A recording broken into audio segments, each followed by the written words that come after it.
کریم کی جو آیتوں کی تلاوت کی گئی ہے، ایک سورہ مبارکہ توبہ کی آیت ہے اور ایک سورہ مبارکہ مائدہ۔ سورہ مبارکہ توبہ اس اعتبار سے قرآن کا ایک انتہائی عظیم سورہ ہے کہ پورے قرآن میں یہ وہ واحد سورہ ہے جو بغیر بسم اللہ کے، اس سے پہلے بسم اللہ نہیں۔ اور اگر کوئی شخص اس سورے کا حصہ اور جو سمجھ کے بسم اللہ پڑھے تو یہ عمل حرام اور برا، یہ دلیل قرآن بسم اللہ نازل ہی نہیں، اور آپ یہ نیت کریں کہ نہیں اس سے بھی پہلے بسم اللہ۔ تو ایک آیت اس سورے کی اور دوسری آیت سورہ مائدہ کی، جو اس اعتبار سے انتہائی اہم ایمانی سورہ، یا یوم اکملت لکم دینکم واتممت علیکم نعمتی ورضیت لکم الاسلام دینا کا اعلان اسی سورہ مائدہ میں آیا۔ تو یہ دونوں سورے ان کی دو آیتوں کی تلاوت کی اپنی دو خصوصیتوں کی بنا پر قرآن کے باقی سوروں سے امتیاز رکھتے ہیں۔ اب آئیے ان آیتوں میں دیکھا جائے کہ پیغام کیا دیا جا رہا ہے۔ جو جان سکتے وہ ان کی گزرتا ترجمہ گزری یا کہانی کے طور پہ اس کی تکرار۔ سورہ توبہ کی آیت سے ارشاد ہو رہا ان عدت الشہور عند اللہ 12 شہرا فی کتاب اللہ، مہینوں کی تعداد، مہینوں کی گنتی اللہ کے نزدیک تو 12 مہینے اللہ نے 12 بنائے۔ اور کب یہ 12 بنائے؟ یوم خلق السماوات والارض، جس دن زمین و آسمان پیدا کیے گئے اسی دن یہ فیصلہ ہو گیا کہ مہینے 12 ہیں۔ لیکن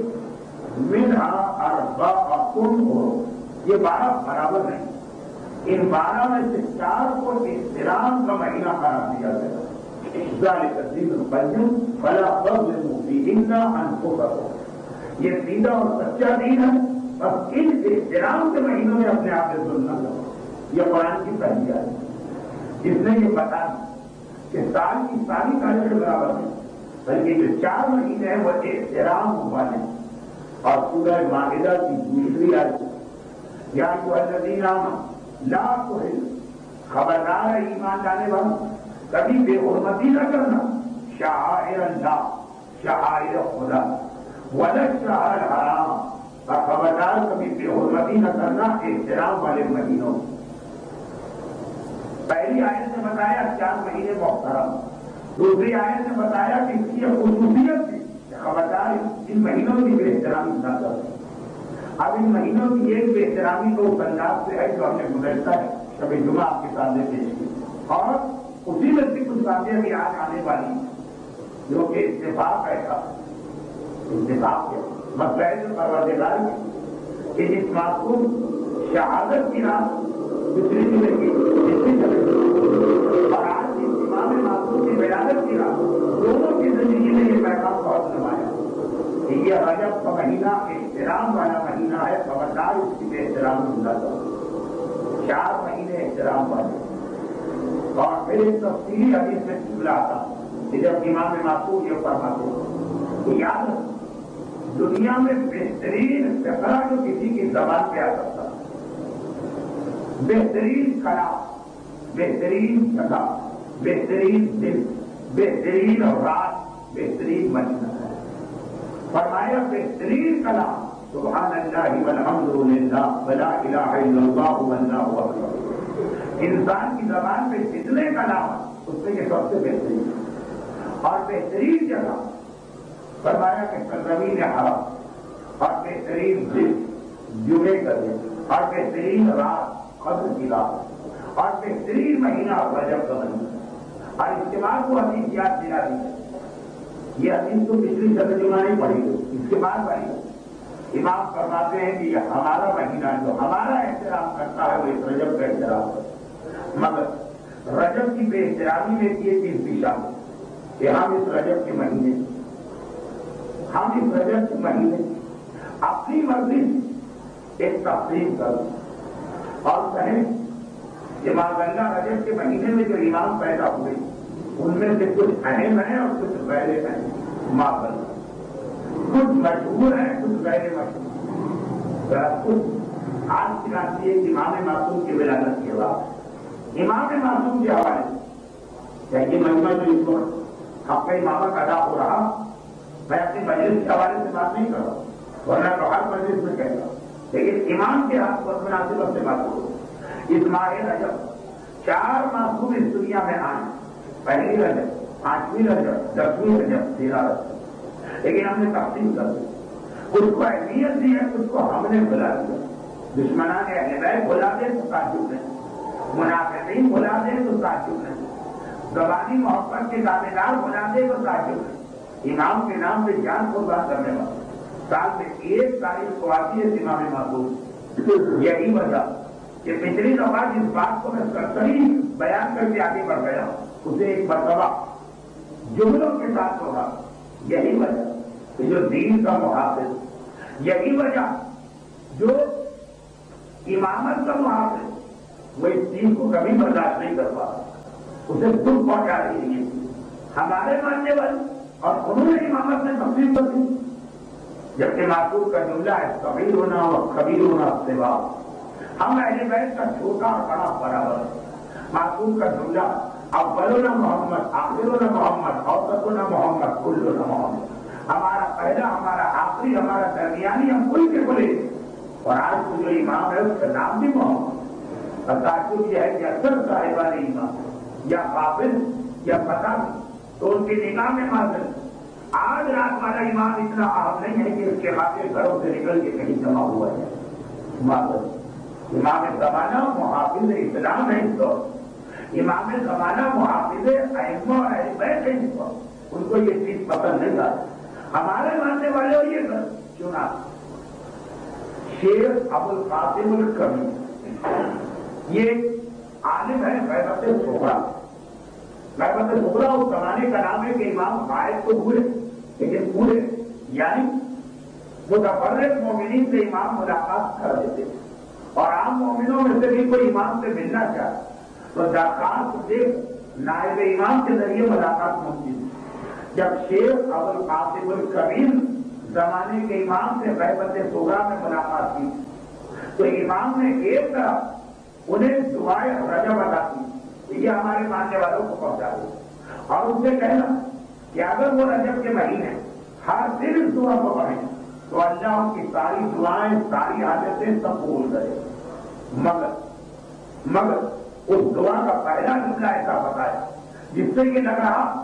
کہ امام اس بہانے یہ چاہتے ہیں کہ لوگ ان سے پڑھ زیادہ اور زیادہ پریاس کریں۔ جب امام یہ حکم دے رہے کہ ہمیں یاد کرو اور یاد نہیں کرو، امام کہہ رہے اچھا ہم تمہاری ساری حاجتیں قبول کریں، ہم تمہارے سارے مسئلے حل کروائیں، یہ دعا پڑھو۔ اور اس دعا کا پہلا جملہ ہو رکھا کہ جس کا تعلق ان 2 اماموں سے ہے جو رجب ہی میں پیدا ہو اور لوگوں نے بھلا دیا۔ میں نے یہ دعا اشارتاً گزشتہ تقریر میں بتائی تھی، آج پورا جملہ ہو اللہم انی اسألک بالمولودین فی رجب۔ اصل دعا آگے آ رہے جس دعا کے بارے میں امام کا وعدہ کہ اگر یہ دعا رجب کی ہر تاریخ کو پڑھو، ابھی بھی رجب میں 20 دن باقی، تو دیکھو اللہ کیسے تمہاری حاجت اور تمہارا قبول نہیں کرتا۔ آپ کے علم میں ہو کہ امام رجب کو کبھی رجب نہیں کہتے بلکہ ہمیشہ رجب الافق کہتے، افق الف سواد پڑھو، جیسے ہمارے یہاں محرم الحرام، رجب المرجب، امام فرماتے رجب الافق سواد کے ساتھ۔ یہ خبر آگی نے سن، روزہ پر آگی نے سن، چند دفعہ ایک دن آگے کہنے لگا مولا یہ رجب کے ساتھ اب افق کیا ہے، اس کا کیا مطلب؟ عربی ہے عربی اس کی مادری زبان، اور عربی میں افق کے معنی کوئی چیز حکم دے گا، چنانچہ ہماری فقہی کتابوں میں لفظ بہت آتا پانی میں پھینکنا، تو راوی گھبرا گیا کہ رجب الافق، وہ رجب جو ملنا اڑے لگا جاتی مولا کیا افق کیوں کہتے؟ امام نے کہی کہ رجب کے 2 نام، زمینوں میں اس کا نام رجب مشہور ہے، آسمانوں میں اس کا نام افق مشہور۔ مولا مگر آسمانوں میں افق کیوں مشہور؟ کہ باقی 11 مہینوں رحمت خدا تقسیم کی جاتی ہے، رجب سے رحمت خدا اندھیری جاتی ہے، تقسیم کرنے اور دینے کے بعد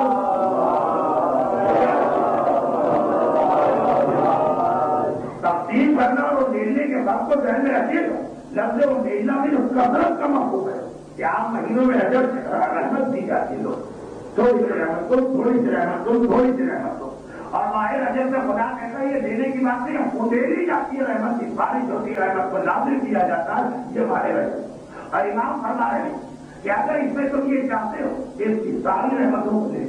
تو یہ دعا پڑھو جو میں تمہیں بتا رہا ہوں۔ آپ کو ہر مومن کو دل چاہے کہ یہ دعا پڑھنے، اس لیے یہ مصیبتیں اور پریشانیاں ہر مومن کے پیچھے لگی۔ امام نے کہا یہ دعا پڑھو، لیکن دعا کا پہلا جملہ وہ رکھو کہ چاہو کہ نہ چاہو اب تمہیں اپنی حاجتوں کی وجہ سے ان کو اماموں کو یاد کرنا پڑے۔ اللہم انی اسألک بالمولودین فی رجب، اے خدا میں تم سے سوال کرتا ہوں رجب کے مہینے میں 2 اماموں کا واسطہ دے کر جو پیدا ہوئی۔ اگر یہ دعا آپ کو مفاتیح الجنان ہمارے رجب کے باب میں تیسری یا چوتھی دعا بالکل شروع میں لکھی، اے خدا میں تم سے 2 اماموں کا واسطہ دے کے سوال کرتا ہوں۔ اگر امام زمانہ اتنا کہہ کے آگے بڑھ جائے تو بات ہم سے چھوڑ دیتے نا کہ 2 امام،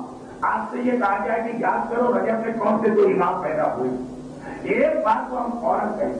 کہ پہلا نام تو مولا علی کا، اس میں تو شک ہی نہیں ہونا چاہیے۔ آپ دوسرا بھی اگر آئے گا تو 5ویں امام کا نام ذہن میں آئے، اس لیے کہ 2 زیادہ مشہور امام زمان ان 2 کو یاد نہیں دلانا چاہتے، اس لیے کہ وہ 2 ہر ایک کو یاد ہے۔ علی کا نام تو سارے لفظ کے ساتھ بنا، قدم قدم پہ ہم علی علی کرتے ہیں، ٹھوکر لگتی ہے یا علی کہتے ہیں، سانس لینے کا موقع ملتا ہے یا علی کہتے ہیں، وہ تو یاد ہے۔ امام وہ امام یاد دلانا چاہتے ہیں جو بھول گئے، چنانچہ بات کو مبہم نہیں رکھا کہ ہم فیصلہ کریں کون سے 2 امام نام لے دیں۔ اللہم انی اسألک بالمولودین فی رجب محمد ابن علی الثانی وابنہ علی ابن محمد المرتضی، اے خدا میں رجب کے 2 اماموں کا واسطہ دیتا ہوں، ایک محمد ابن علی جو ہمارے یہاں تقی کہلاتے ہیں، وابنہ اور مولا نے کہا، اور ان کے بیٹے علی ابن محمد المرتضی کا واسطہ دیتا ہوں جو ہمارے یہاں نبی کہلاتے ہیں۔ امام زمانہ اپنے پردہ اور اپنے دادا کا نام لے ہمیں یاد دلا رہا کہ یہ رجب کا مہینہ رحمتوں کا مہینہ، برکتوں کا مہینہ، مگر خیال کرو یہ رحمتیں اور برکتیں تمہیں ملتی ہیں 9ویں اور 10ویں امام کے ذریعے سے بھی، جنہیں تم نے اتنا بھلایا کہ آج اگر شب جمعہ نہ ہو تو شاید کتنے لوگ بھی آتے ہیں جو اب نظر آنے لگ رہے ہیں۔ شب جمعہ نہ ہو وہ 9واں امام کیا اتنے جلدی بھلا دینے کے قابل، جبکہ اس کی سیرت اگرچہ قدم قدم پہ ہماری ہدایت، مگر 2 مسئلے ہمارے موجودہ زمانے کے لیے بہت اہم۔ معصومین کی سیرت جب میں بیان کرتا ہوں تو یہ اعتراف کرتا ہوں کہ میں تو کیا اگر تمام تینوں کس مل کے لکھنے والے بن جائے تب بھی ہم سے بغیر ادا نہیں ہو سکتا، لیکن ہمارے زمانے کے اعتبار سے سیرت کا خاص حصہ 2 چیزیں امام کی زندگی آج کے ہمارے دور کے لیے بہت اہم ہے، ان کا بیان یہ وہ 9واں امام، اس کی زندگی آج بھی ہمارے لیے 2 اعتبار سے بہت اہم، اور بھی بہت ساری چیزیں آئیں، مگر فی الحال اپنی بے بغاوتی کو دیکھتے ہو صرف 2 چیزیں۔ مگر پھر ایک بات یاد دلا دوں، یہ بات ابھی میں پہلے مرتضی میں بھی پڑھ کے آ رہا ہوں، کل رات نجف بہار میں بھی پڑھی، اور اس سے پہلے بھی اس ہفتے ہر جگہ یہ بات پڑھی۔ 10 منٹ آپ کے لگیں گے اگر آپ نے کہیں اور شرکت کر دی، فقط یہ بعض خواتین و حضرات سے ٹیلی فون اور میری پچھلے سال کی تقریر کے حوالے سے مجھ سے یہ خواہش آئی کہ آپ ہماری خاطر یہ چیز دوسروں تک پہنچا دیں۔ پچھلے سال جب رجب کا مہینہ شروع ہوا تو میرا عام دستور ہے کہ رجب کے آغاز سے کچھ ایک آدھ پہلی تقریر بظاہر رجب سے ہوتی، اس میں ایک مسئلہ آ گیا تھا بہت اہم، وہ ہر مومن کے لیے اہم ترین مسئلہ۔ دیکھیے بحیثیت مومن ہمیں ایک پیغام معصوم کی طرف سے ملا، وہ کیا کہ جب تک کہ ہمارے بیٹے کی حکومت قائم نہیں ہو مومن کو دنیا والے کبھی چین سے نہیں بیٹھنے دیں، ہمیشہ مصیبتوں میں مبتلا رہے۔ اچھا خالی اگر دنیا ہمارے پیچھے پڑ جاتی تو شاید پھر بھی ہم مقابلہ کر لیں۔ دوسری حدیث ہے، اور اسی طرح جب تک قیامت کا نہیں ہو خدا کسی مومن کو بغیر امتحان کے آگے نہیں بڑھنے دے۔ ہم 2 طرف، ایک طرف خدا ہمارا امتحان لینا چاہ رہا، ایک طرف دنیا ہمارے پیچھے پڑی، تو روزانہ ہم پریشانیوں میں مبتلا رہے ہیں۔ دنیا ہمارے پیچھے کیوں پڑی؟ فقط اس لیے کہ ہم علی علی کیوں کرتے، لیکن اللہ ہمارا امتحان کیوں لینا چاہتا؟ ہاں وہ بھی سنیے، اور وہ یہ کہ جتنا ہمارا ایمان بڑھے اتنا اللہ ہماری آزمائش کرے. بھائی کیوں؟ ایمان بڑھنے سے تو اللہ یہ چاہیے کہ ہمیں نعمتیں دے، بنائیں تو دے ایک پیسہ. اور وہ یہ کہ جتنی چھوٹی چیز ہوگی اتنی ہی اس کی چیکنگ نرم ہوگی، اور جتنی بڑی چیز ہوگی اتنی ہی اس کی ٹیسٹنگ بڑی ہو جاتی. ابھی میں مثال دے رہا سائیکل، اس پہ آدمی بیٹھ کے چلتا، اگر اس کے بناوٹ کوئی مینوفیکچرنگ پارٹ ہو گیا تو آدمی زمین پہ گر جائے گا، رستے بھی ہو سکتا. جو سائیکل کارخانے سے باہر آتی ہے اس کی ایک ٹیسٹنگ ہوتی ہے، لیکن سائیکل کے مقابلے میں موٹر سائیکل کی آزمائش بڑی ہوتی ہے، اس لیے کہ اس کے اندر زیادہ خطرہ. اور موٹر سائیکل کے مقابلے میں کار جب آپ کے پاس آتی تو ایسے نہیں کہ آنکھیں بند کر کے انہوں نے پورے جوڑے اور کار آپ کو دے دی. ایک مرتبہ اس کی ٹیسٹنگ کی جاتی ہے، کار اس اسپیڈ پہ چلنے کے قابل ہے کہ نہیں. اور اگر کبھی ایروپلین بنایا جاتا تو ایسا نہیں ہے کہ کارخانے میں بنا اور آپ کے حوالے ہو، ایکسپریس فلائٹ ہوتی، باقاعدہ آزمائشی پرواز ہوتی ہے کہ ہو سکتا ہے کہ نہیں ہو سکتا. اور بائیسیکل کی چیکنگ ایروپلین کے مقابلے میں زیادہ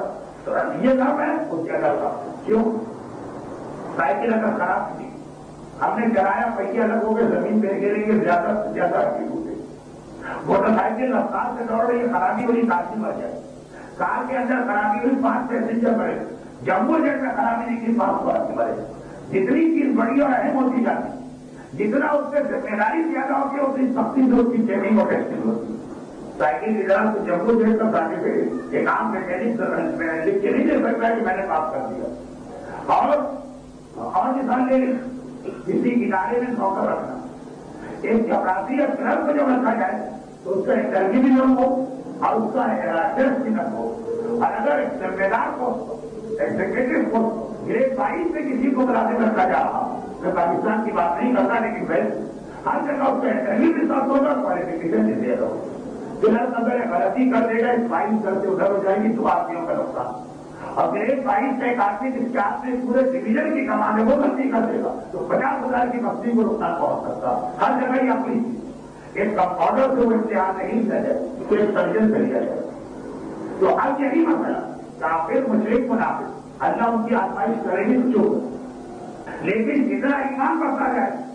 اتنی بڑی ٹیسٹنگ فلائٹ ہو، اتنا بڑا ہمارا امتحان ہو، اتنی بڑی آزمائش ہو. اسی کے جن کا ایمان کل ایمان کی منزل پر انہیں کائنات کا سب سے بڑا امتحان دینا پڑے گا. حسین جیسا امتحان نہ پہلے کسی نے دیا نہ قیامت تک کوئی دے سکتا. تو یہ خدا کی طرف خدا ہمارے ایمان کی آزمائش کے لیے امتحان دیتا، اور دشمنان اہل بیت ہمارے جہادی کہنے سے ہمارے دشمن بن جاتے ہیں. خلاصہ یہ